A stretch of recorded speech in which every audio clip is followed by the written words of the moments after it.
Hi there everybody, on today's video I have this Honda Insight 2010.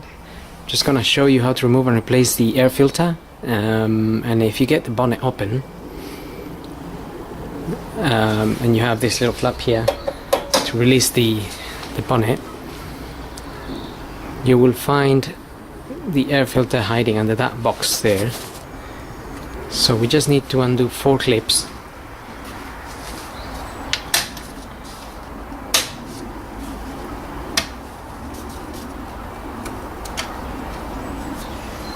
And then lift this cover, and that's where your filter will be. This one has already been changed. It's a blueprint, and the part number is ADH22271. Blueprint ADH22271. And you can then go ahead and fit your new filter in there, and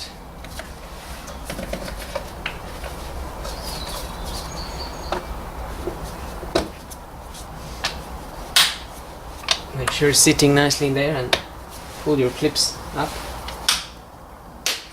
like so, and this one goes in there. And that's it, so it's not a difficult one. Yeah, hope this video helps, and thanks for watching.